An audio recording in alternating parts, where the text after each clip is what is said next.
Hello, everyone. This is Kristina Mand-Lakhiani, co-founder of Mind Valley, and welcome. I would still call it My Honest Conversations, but it's going to be a conversation on the topic which we have promised you. So don't worry, everything is fine. Well, you guys are coming in. I want to introduce my guest. So today my guest is Kristina Paider. Hi, Kristina. Hello, Kristina. So my guest today is a really charming person, but more than that, I'm very intrigued by what we're going to be talking about, because for me, it's still really hard to grasp the connection between Hollywood and my own life, if I can make it simple. So Kristina is a world-class marketer and storyteller, and a screenwriter, and has her own methodology, I would say, Hollywood approach, and a book, also Hollywood approach. And you talk about how you can script your own life like a Hollywood movie. Is that about correct?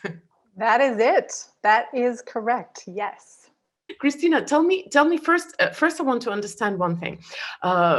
We were planning to talk about character DNA. I want to understand what is character DNA, and then, of course, I will have to ask you, what do you mean that I can script my own life like a Hollywood movie? What does that mean exactly?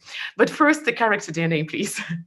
Sure. The character DNA. So there's three driving components behind a Hollywood movie, and we can expand that out into probably 100 if we wanted, or 17 or 18 if we're following Blake Snyder and Save the Cat, or 12 if we're following the hero's journey. But what happens when we're looking at scripting a movie, a feature film, is we boil it down to three main components. And that's where, like, if you're looking at Amazon Prime or Netflix to see what show you want to watch, and you see the 2-sentence description, you'll see these three things. You'll see the character, the goal, and the obstacle, or obstacles. So character, goal, obstacles. So, this would be a challenge, and I'm not inviting you to do this challenge right now, but if we decided one day, you're like, okay, tell me Rocky in that format, or tell me Aaron Brockovich in that format, or tell me, whatever movie in that format, we could do it, because they always include these three things. And then, of course, it's the expansion and the artistic, and also the mathematic and scientific way that we expand these out to tell a story. And that's what makes it more or less satisfying. So when we back that up, character DNA, character is the driving force behind any story. It's where we start to think about, could I step into this character's shoes for the next hour and a half or 2 hours and, suspend reality and go on this adventure or this story with that character. Mm-hmm. So character DNA is my terminology for how we break down any given character. And I look at three components within character DNA. I look at strengths, superpowers, and flaws. And each of these components are something that either moves a character toward their goal, or they move their character away from the goal. They hinder the character from getting the goal. And what I found in the process of analyzing tens of thousands of scenes while being a script analyst in Hollywood is that the same decision and actions that go into a character moving their story forward or not also apply to real life. Could you tell what's it about this Hollywood approach to life? How does it really work? Like, how detached it's from everyday life, or literally, if you could walk me through your approach, that would be really nice. Sure. And maybe I'll start with a mini story about how I got started and where I got the idea. So it's very, I saw some people's movie genres that their life would be as rom-com. And that was definitely mine when I began screenwriting. And I began, in the early years, I wrote many rom-coms and comedies, and then I moved more toward like darker action thriller and crime thriller type of stuff. But in the beginning, when I was learning and I was studying with the greats of the greats from Hollywood, the co-chair people from UCLA and Robert McKee, and some of the really the luminaries who are driving the storytelling craft in Hollywood. And as I was applying the story elements to my story, I began with like a sort of autobiographical, sort of romantic comedy. And about a year in, so it's all things like, okay, who is the character? I mean, it's the same things I teach here, but I'm helping people apply it to real life, but it's the same thing. So it's like, who's this character? What's she about? What does she like? What does she dislike? What is she good at? What is she bad at? And what does she want? A story is about a character, what they want, and what's going to get in their way, what the obstacles they have to overcome to get to their goal. And we like, as an audience, we like seeing characters solve problems that we don't think in our wildest dreams could ever happen. And that's what story teaches us. So in my beginning years, as I'm writing, stuff in the beginning, I had this terrible, heartbreaking breakup. And it was about my first year in. And one of the things my professor always said was, Kristina, to write, you have to live. You have to live to write. So I'm like, okay, well, all right. So I'm heartbroken and this was a big one. And I'm like, well, what am I going to do about this? Am I just going to sit here and be like bummed out forever? And I thought, no. What I'm going to do is I'm going to book myself a 2-week trip to Europe, ending in Capri, Italy. And I'm going to go jump into the cliffs and the Mediterranean Sea safely, of course. But that was my sort of response to that. And I found that I started asking, because I was writing movies and feature films, and I was thinking about Julia Roberts starring, in these films, I started asking myself different questions at this point in my life. And I'm at this point 27 years old. Mm-hmm. So it was a couple decades ago. But so I started asking myself, well, what would Julia Roberts do? Would Julia Roberts sit on her couch and watch movies? And would she wake up crying every day? Like, okay, maybe she would do these things, but for how long would she let this go on before she would do something a little more interesting? So anyway, in this one case, it got me to Italy, and I just had such a great experience. And I just started making different choices because I was looking at my life through a slightly different lens. And that was really the genesis of it. And then, of course, it was intermeshed with, I was moonlighting as a screenwriter for 23 years, and I was running marketing departments the whole time. And so I'm looking at everyone I come into contact with as a potential character. Is this person a hero? Are they an antagonist? Are they an ally? Are they somebody that's going to, give you your, international miles at the last minute when you need to go back to Italy for something, and so it just became a more sort of lighthearted, but also in a way more serious. It's really like, what if I'm going to, maybe my life isn't a film, but if I'm going to remember this moment, and I think maybe we can all relate to this with the pandemic and having super challenges now. It's like, if I'm going to remember myself in this moment, what do I want to remember?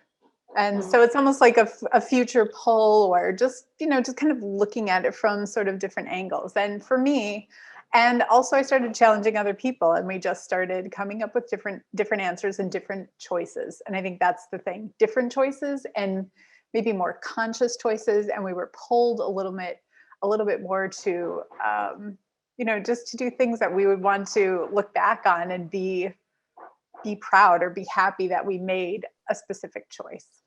So does that make sense in terms of answering your question? How does writing a Hollywood movie relate? And that's a great question. And I think I almost have the curse of knowledge because I've been doing it for so long, for myself and just in my various aspects of work. So sometimes I forget the link of how does that relate. It's just like, to me, it all intermeshes now. But thank you for the question, and please continue to ask if I've sort of leapt over some of the gaps. I just find it very curious because I like analogies, and I think our human brain functions really well with analogies. So since we are on the movie theme, I was wondering, as you were talking, I was wondering if this specifically weird time right now, with most people being locked up and it being so unusual, there have been movies written about very odd times, or very strangely set movies. A movie set entirely in an elevator, for example. So I was wondering, how does this kind of creativity come into play? Like, how can you spice up your life in this current circumstances, maybe falling back onto your movie scripting practice or skill? Sure. Well, I think one of the things that comes up in this time specifically is asking, I say better questions, but maybe it's even asking different questions. Mhm. And it's to yourself, right? I mean, it's helpful when you have a partner in crime to ask, and somebody who's listening and is going to hold you accountable to answer something that maybe will take you more than 3 seconds to come up with that answer. But we can be asking questions like, hey, what have I always wanted to do that that I have traditionally said I don't have enough time to do this thing. For me, at one point earlier this year, I was taking Spanish lessons. Finally, after living in a Spanish-speaking country for 8 years, maybe it's time to bump up that language, those language skills with lessons. But it could be something as as basic as that to hey, what did I like doing as a child or as a younger person that maybe I could go back to, a craft or a hobby.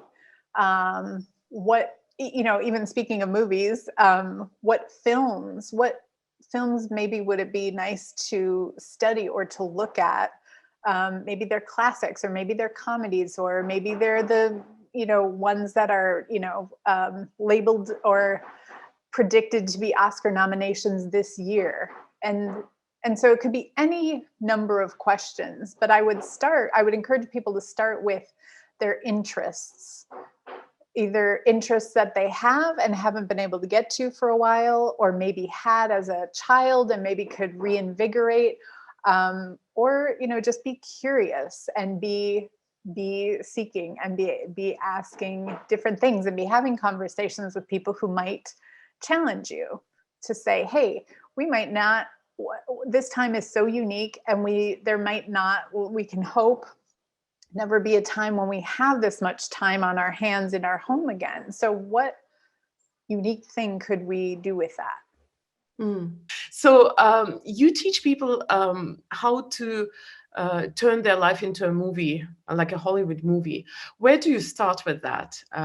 Because it is cool. Like, I would really like to play along, and maybe if my life was a movie, what kind of twist and turn would I give it right now so that it suddenly becomes exciting again? But how does this theoretical thinking actually help you to change your life? Sure. So the way that I say it is that I want to help you script your life like a hit movie, and live your wildest dream. So that means the biggest thing that you want, or the next, like originally the title was Your Next Wildest Dream, because I figure once you learn how to do your next one, then you're going to, want more, and then you'll have one after that and one after that. Maybe it's not a big, huge, dream or thing now, but maybe it is. Maybe it's medium size. So people do ask about that. They're like, how big does this goal or this thing have to be? And so where I start with people is the same place I start when I'm mapping out a film, which is, what do you want? And that's a very big, loaded question, but it is, what do you want? What is your goal? And so in the book, I start with mapping out goals in terms of a SMART goal format, which many business people will be familiar with. SMART is an acronym that stands for specific, measurable, achievable, relevant, and time-based. And even though we don't say it this way in Hollywood. So this is where my corporate and Hollywood the moonlighting sort of come together. I used to work for a $15 billion company that ran the performance of our employees on SMART goals, basically. So we had a performance management system, and we'd fill out our SMART goals at the beginning of the year, and we'd check in twice a year to see, hey, how is this coming? Is the timing still right? Is this still relevant to the company making its goal? But this is a way. So in the book, I walk through exercises on how to do that for yourself. And I also use examples of, there's tons and tons of examples of hit movies throughout the book, but the three that I use in every single chapter are Erin Brockovich, Akilah and the Bee, which is about a middle school girl going after a national spelling bee championship, and Jason Bourne, the wonderful action thriller Jason Bourne, starring Matt Damon. So it's one of the variations that came out in 2001, I think. So yeah, so just again, it starts with, what do you want? It starts with, the what do you want piece of it. So when I teach my masterclass, people come in and they might want to, because I'm also an editor, sometimes, I attract a lot of either my former clients or other clients who are like, I want to write a book. How do I, what do I do? How can this help me? But other people come in and they're wanting to make a change from a corporate, safe, secure job to going out and being an entrepreneur. I've had people that have pivoted from a, landlocked life in Dallas to an oceanfront, marina front life in Mexico, and launched some other programs and things like that. So those are just some examples of the kinds of goals that people come in with. And then we kind of put that rigor around it with the SMART goal. But then we just have to get really messy on the paper, just like we do when we're writing a movie, because we want the creativity to come in, and we want to feel free to be like, okay, if you want this thing in a year, is that enough to get you excited? Or should we back it up and bring it to 6 months and somehow try to find a midway point? Does that make it more visual? Does that help you visualize and, really see yourself in it? So we just kind of move the parts around. I mean, if I could show you my writing, my writing studio has boards and note cards and everything all over the place. And so you picture like an FBI war room or an intelligence war room. And it's like, why aren't we treating our life the same way? That's the same way a lot of writers' rooms look. And I think it's valuable and a worthwhile exercise to do that with our life too, because what happens is, if we're living more of a drama and we want this goal really bad, and we want our life to be a little more lighter, maybe comedic, maybe inspirational, we just might need a few more ingredients to, to lighten it up a little bit. I was having a conversation with I don't know if I can call that person a friend, but someone I met on my game world. I play a game for a while, and he threw in an interesting idea of fantasy, as in, and I'm a very pragmatic person, so you pretty much live what you are. But I started thinking about the idea of fantasy. There is this whole a whole slice of people who actually like to imagine themselves as someone else. And I remember when I was a kid, I used to like to wear like a long dress and pretend I was a princess. But I think when we grow up, we kind of think it's odd and strange. How much of this role playing, if I can call it, is part of your life, or how much do you think it's something which is appropriate for a responsible grown-up? Well, so the first part of the question, how much of it is my life? I think it's actually more of my professional life, when I'm working on a story that is, really deep into a character that I'm not. Then I really try to get in touch with that character. So for example, a couple of years ago, I was working with a former CIA agent on a very famous unsolved murder case in Washington, D.C., and writing that. And the woman was 43 years old in 1964, and she was murdered just before her birthday. And she had an ex-husband in the CIA, and the White House was involved, and the Washington Post, and all these very, very large names. So I went into this big research of the CIA, what they were like at the time, what was life in Washington, D.C. in the 60s like. And she was a journalist. So we had some common themes. She was a journalist, she was published, she was an artist. And so when I'm doing a project that's deep into another character like that, especially with a time jump, I think that's the biggest time jump I've ever attempted.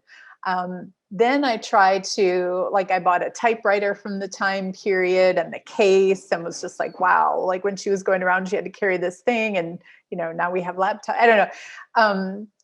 But that's where I tend to enter a character or step into another set of shoes. It's either that, or even if I'm telling a short story, or giving an example about a movie in my book or a blog or something like that, I really try to step into that character's shoes to make sure I'm representing them correctly, and with the flavor that they have that makes them the unique character, that it's not just sort of one-dimensional of me, talking about something. It's got to have like the life and the zhuzh in it. And then, so for the second part of your question with role playing, I think it's a really fun thing to do. So I think if you or anyone else out there is called to do it, do it. I know the thing I tend to do all the time is take on accents. I love doing other people's accents. And I have forever. Even when I lived in Chicago for a while, I would just go out as this other character, just because, I don't know, I think I was bored, and I don't know, needed now. I mean, I was with my friends, so my friends knew who I was, but for whatever reason, I walked around talking in a British accent in Chicago in the early 2000s. So I just think it's fun. I think if it's something that brings a part of you to life, and it's fun, and you're not, of course, we're not hurting anybody doing these kind of things, then why not? And especially if it's, if you're going after something really big in your life, and by doing that, you are going to become basically a different version of yourself, I think it can be a really valuable tool. I also think it can be a great fantasy or escape tool, especially now. We need, like, whatever we can do to use our imaginations. That's what's going to keep us motivated through hopefully what is the, final quarter of the pandemic. Let's knock on wood. But yeah, I mean, if that's what's fun, then then I say do it, right? Yeah, it's a new idea that I just came across recently, and now this interview, it kind of starts to push me more into that direction. So I was thinking that after the interview, I'll probably sit down and try to approach my life as a movie script and see what kind of twist does it need to make it worthy the big screen. I want to ask one more thing, which was planned for today's conversation, because I think it's an idea that I like so much.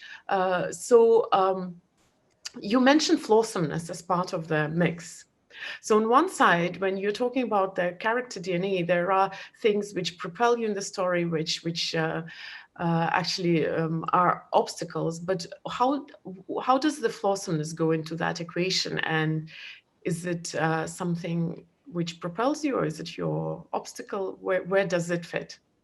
Well, I think it depends who you are and what you're doing. So what I might do is talk about Erin Brockovich, who I love, is a character I love.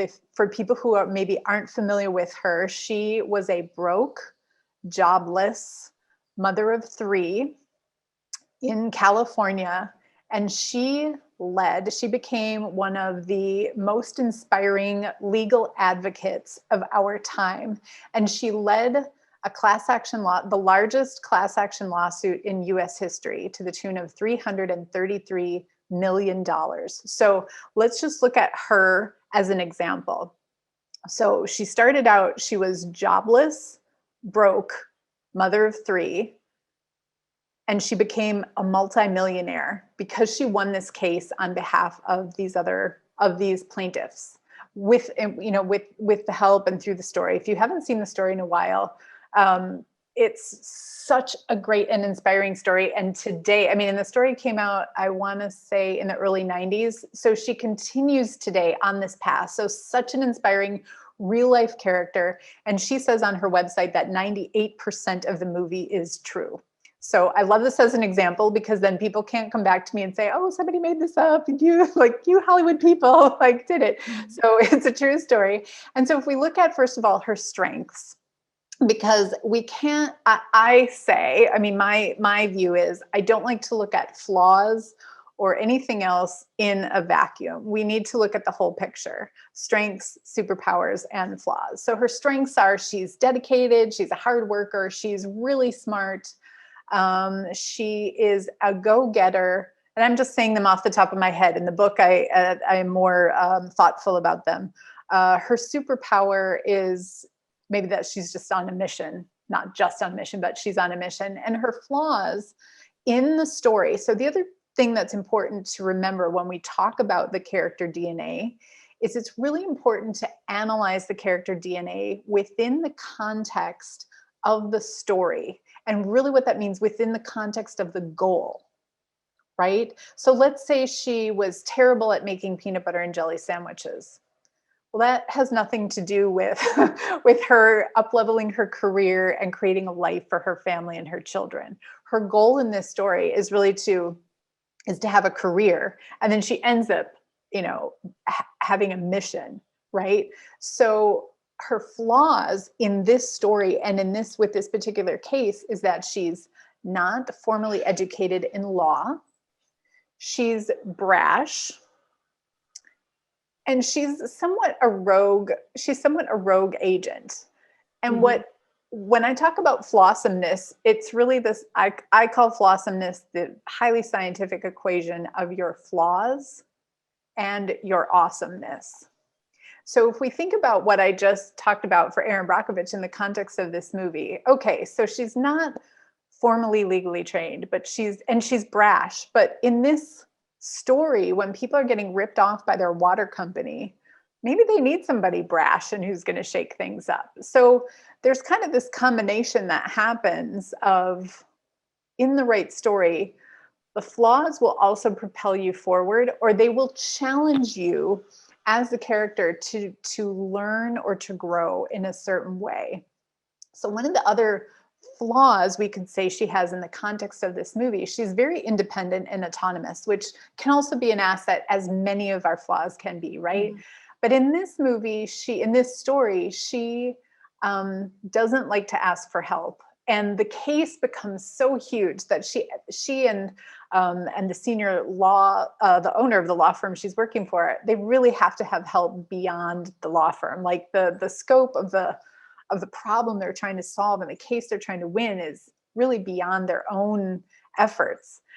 So we see in the story that she doesn't really like this new law firm. They come in, they're a little bit hoity-toity, and they don't seem to really value, or she doesn't feel valued, I think, like in the context of this story, for her, go-get-emness. But in the end, she ends up overcoming that and accepting the help from this team. And she also overcomes the lack of legal training.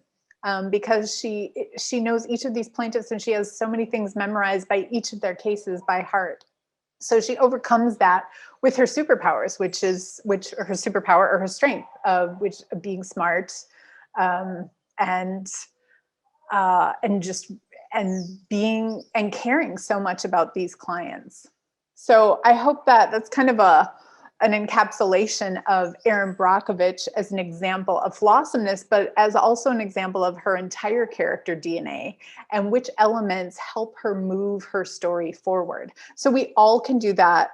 We can apply that same analysis to our past success stories, as well as our current goal, to nudge a little bit and see either where we can grow or what we can leverage a little bit more to fast forward our success. So is this the work you can do on your own, or do you need help for someone to kind of point out the things to you? Or do you sit down and you just write up what you think about yourself? So this is my strength, and I don't know, this is my weakness, and and I don't know, it was something is my superpower. How does this work happen? So I have the exercises are outlined in the book, throughout the book. So at the end of each chapter are the exercises. So it might be chapter 1, you're called to adventure, or be your own hero. And then it's assess your goal. And then it's assess your backstory. So I walk you through each of the things it was very, very fast. What I just did, very fast. In my master class, we spend a lot, not too much time, because it really doesn't take you that long, but we spend a good amount of time dissecting each thing. I give you lots of examples of movie characters so that you become comfortable.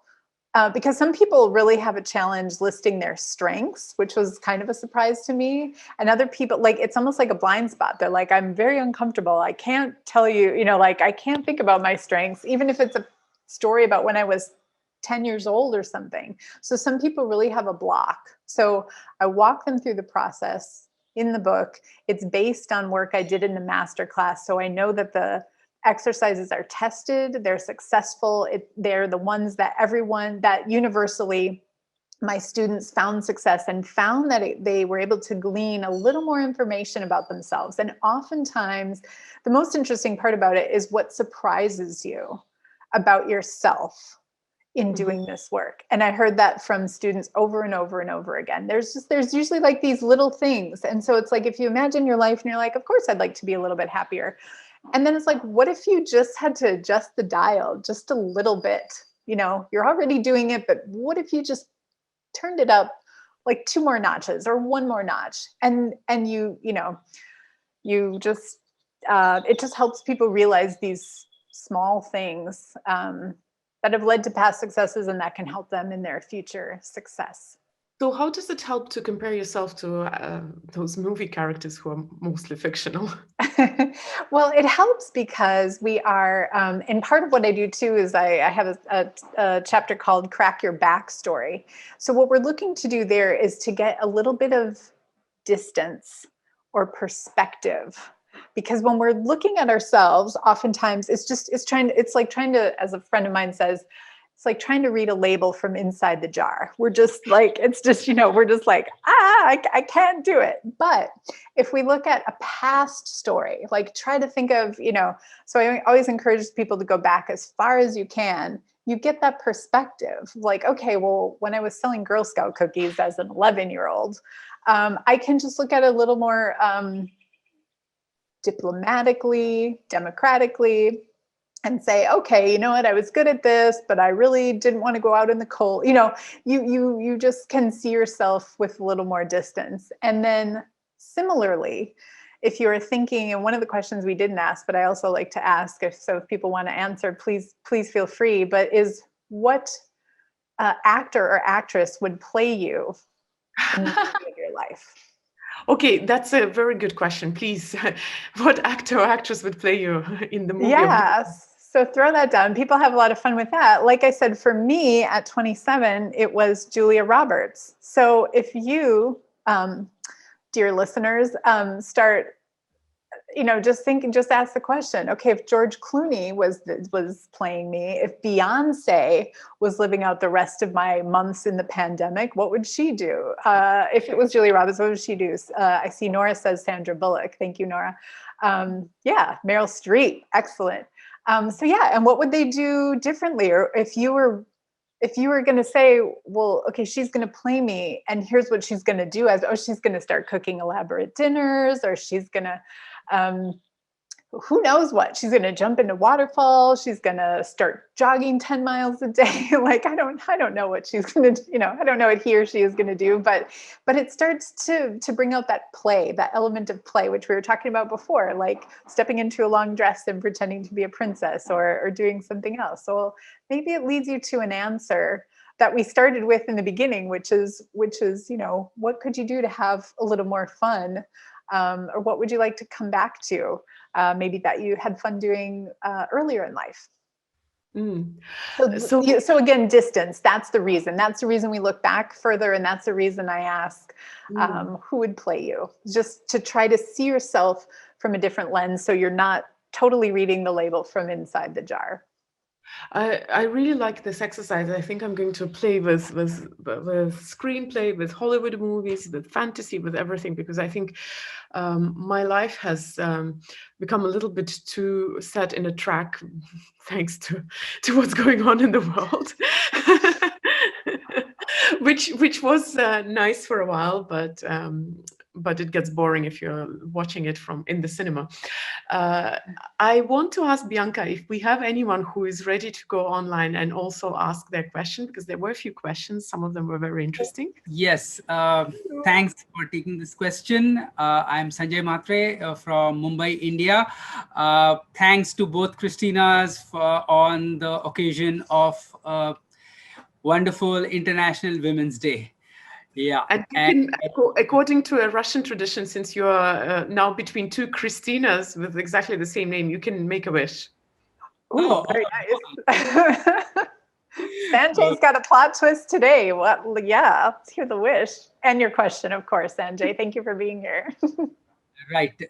So my question, which is now gone because of some rebooting. Anyways, the question is that how do you relate the many levels and layers of meaning that we have in real life as well as real life?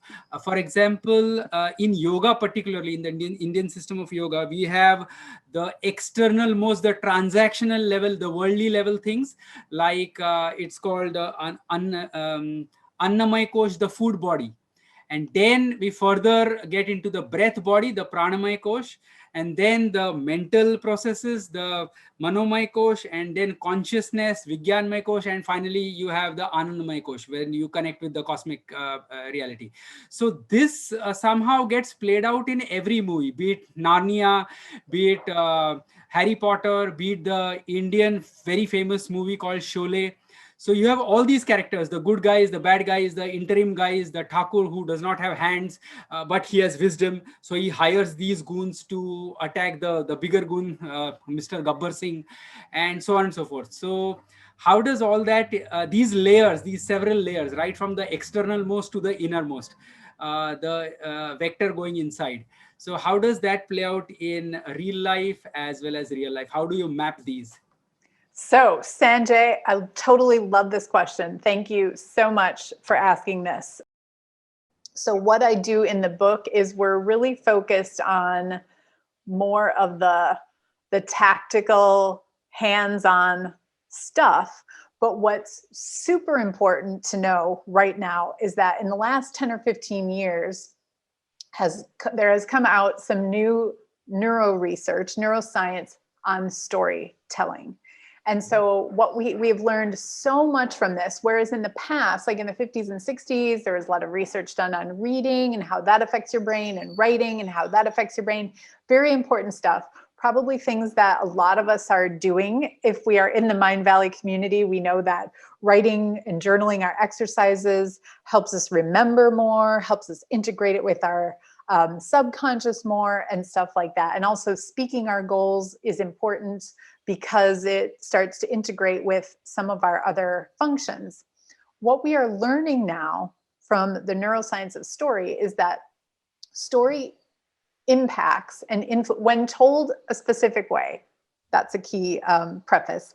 When told in a specific manner, storytelling affects all 7 regions of the brain. And when that happens, so I'm going to compare this for a second. So there's 7 in this neuro research. I know different people talk about all the amygdala and what happens to all these. I'm not going to get into all the names of the brain, although that would be a good pop quiz for me if I could name them, and I probably could. But the important part that I want people to understand and to know is that when we're doing things like data, so what the big conversation now is what's happening when we're discussing data versus storytelling. And so data would be something like, hey, Sanjay, it'd be really good for you to write your goal. Or Kristina, you know, write your goal down, or write your 5 character strengths down. That would be something more in data and sort of like a challenge.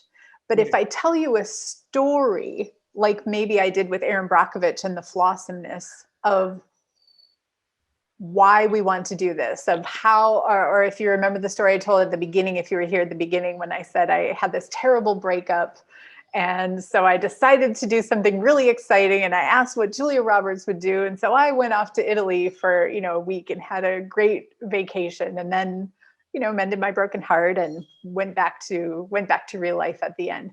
So story has the power to, when we tell it the right way, when we activate all 7 regions of our brain, what's really exciting is that we, when that happens, our body produces the 2 most powerful hormones that we make, which are oxytocin, the pleasure hormone, and dopamine, which is the hit that when people are doing drug users get. It's what causes addiction. So now all of a sudden the Netflix and binge becomes legitimized because we are producing these hormones. And so when that happens, our memory is more fired up, like our emotional core is more fired up. We're more likely to act and make decisions. And so when we talk about the internal and external world, the other component of neuroscience that's important in this discussion is that 95% of our decisions are made by our subconscious mind. So that means if we are nurturing our subconscious with these stories, so Kristina, we talked about, the idea of role playing and, me going around Chicago with my fake British accent and some of these things. But when we are doing these things, we are nurturing our subconscious. We are nurturing our subconscious mind, and that leads to perhaps better or perhaps different set of decisions. So when we do the work, like scripting our life like a Hollywood movie, we're creating it in that story structure so that we can see what's possible for us on all of those levels. So it's inherently built in there, Sanjay. I wouldn't say that there's here's your internal goal, here's your external goal, but I will say that, like, when it comes to things like awesomeness or some of the other components in here, it's understood in Hollywood. And I went into the neuroscience in the book and I crafted the exercises accordingly. I didn't go as deep, however, into one thing we talk about in Hollywood films a lot is the sacred wound, the character's sacred wound, which sometimes leads to a flaw. So a typical one is, someone hurt me when I was younger, and now I'm extra protective of myself. So I won't talk to you, or I won't let you help me, or something like that. It's a very general example. But if I would get more specific, that would be igniting all the 7 areas of your brain. I even have goosebumps just saying what I just said. So I don't know, hopefully that's resonating with someone out there. But it does work. Story works on the conscious, subconscious, and the unconscious levels. So when we are thinking about our story, thinking about ourselves as a hero in our story, perhaps played by someone else, and we're seeing that, it allows us to open up the possibility for ourselves. And then when it comes time, when we're faced with a little crossroad or a decision, we're like, well, who do I want to be in this story? We just become more conscious of it. But what's important is that because our subconscious is at work, those decisions become easier for us to make and to stay on the path that we have mapped out for ourselves. Right. So I feel like that was a little bit of veering off of your question, but it's a great question, and it's great to examine the character from those levels. And so by doing it in my character DNA exercises, when you're walked through, like, look back at yourself as a child, your internal and external worlds come through story. Like, it's a natural thing that happens. Got that. Wow, fantastic. That is huge food for thought. And yes, I can understand with all these exercises, you'll be able to access the subconscious a lot more, be able to get where the real action is happening. Yeah, true. Good. Thanks a lot. Awesome. Thank you. Thanks for being here. By the way, Kristina, I know you're probably looking at some other questions. I'm so fascinated. I just caught in the very beginning that we have people from India and Hawaii and all these different places. California, people were coming from. It looks like we had people from all over the world. Really, really exciting. Thank you so much, everyone, for being here. Yeah, it's a very international community, and we like to invite our community on stage. Thank you, Sanjay, so much for this question. It was very deep. I will ask a slightly more superficial question. So we were talking a lot about scripting the story and imagining how it would be. So it's literally like screenplay, like writing the screenplay, right? But how important is it to tell your story as well, retrospectively, according to this science, the science of making it good? Is it at all part of I don't know, making a spectacular life, looking back and retelling it in a way which could be interesting for the movie? Well, that's an interesting question about retelling it. What I encourage people to do is analyze it, analyze past success stories the same way I'd analyze a Hollywood film. So using the same exact components, using the character DNA, using the goal, what was the SMART goal, what were the obstacles? We go deep into that analysis. And so already that starts to help you see yourself as a hero of your own past success stories, even if it was having a lemonade stand or selling Girl Scout cookies, as I mentioned before, or maybe trying out for the ice skating team, or winning, or doing something in school as a young person. And because it's inherently a part of you, that is like it's like telling your story, and it's like seeing yourself as the hero or heroine of your own life. And I've found, although I haven't documented it in specific scientific terms, but I've found that to be so game changing for people who are now thinking about, okay, how am I going to get this next goal? They just see like, oh, well, okay, I see where I struggled. And I see my best friend always pulled me out of it, or my best friend of that year, or my mom was a big ally, or I just had to sit down. My problem was I had this lack of knowledge, and I had to sit down with 20 books and go through them. But people tend to find similarities from their past stories. And then when they apply it to their current story, it's just really interesting. It's like, oh, of course I can do this. But it's not until you do the process, and it's not until you actually do the things, write it down, and have this revelation for yourself. For some people, it's a little bit different. But that's how connecting these past stories. And I think telling them is always valuable. Like in our workshops, and people, talk about, just a little revelation. And I think it's something lovely to say, I used to dress up as a princess in long dresses and be like, oh, I did too, but I had, old fashioned dress, just whatever, just it's relating. It's part of being heard, being validated. There's something really validating about telling your story, being heard, smiling at another, human being while you're doing it, and then saying, okay, now what's your costume? What's your costume for the current thing, or whatever that might be. I do miss costumes from time to time. We used to have parties where we'd dress up into costumes. But I want to ask another thing. So can you, since you're a master storyteller, can you share a hint how to make any story, like very mundane, everyday life story, a little more juicier, a little bit spicier, and not to embellish it or come up with like fantasize, but just tell a regular everyday life story with some juice in it? Is there any little tip we can just apply? Sure. I have two tips that relate to each other. These are my Hollywood gems. So one would be to think of the story in these three things. Include these three things in your story. The character.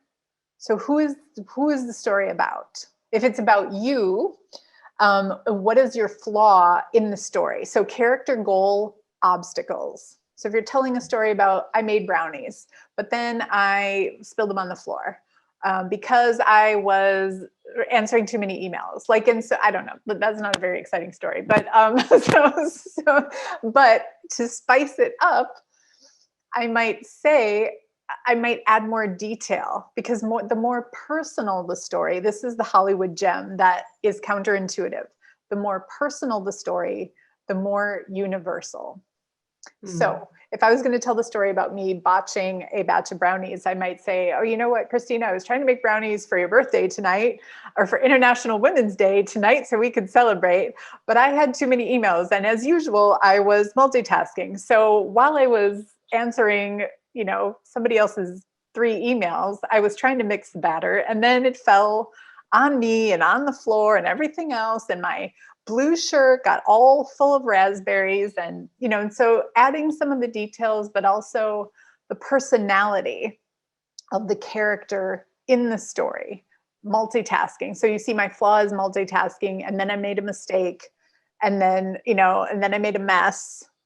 So typically, again, that is not the most exciting story, the way I just delivered that, but the point is the more personal. So add in some of the personal details, share the flaw, and then is there an arc? Did the character overcome? So I might say, now I have vowed to never email and cook at the same time, or my phone is now not allowed in my kitchen. So is there kind of of an end? And Edward, thank you for your comment. Love your character and authenticity. That's really what it's about, is having that authenticity, not being afraid to share your mistake, or just your lesson, or what you're working on. That's what makes us human. That's what makes it interesting.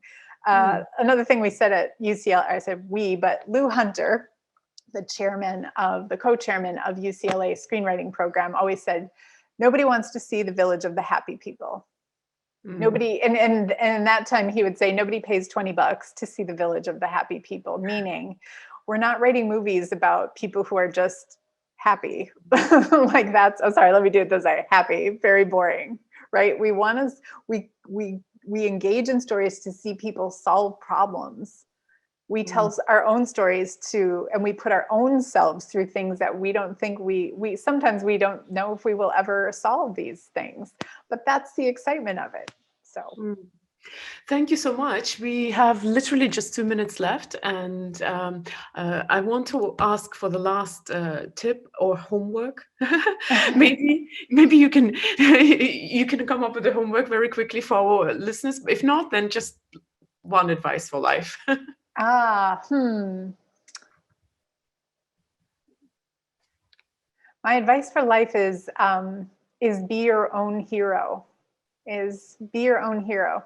And I would say, as we continue in the pandemic, don't be afraid of your flaws. Now I'm going to rattle off 100 things that I want everyone in the whole world to know. Don't be afraid of your flaws. They're an opportunity for growth. There's a beautiful concept in Japan called wabi-sabi and kintsugi, which is all about the art of accepting flaws and asymmetry and imperfections. And my hope is that as the world turns, we start to practice that acceptance and that self-love for ourselves. And so if we're trying to pursue a goal in a certain way, that we will ask for the help we need, or ask for the allies we need to balance maybe our own weaknesses. And then we in turn can be that balance for someone else. Thank you so much. It was a very fun and uplifting interview. So I'm definitely going to come back and play a little bit and maybe imagine my movie, my Hollywood blockbuster.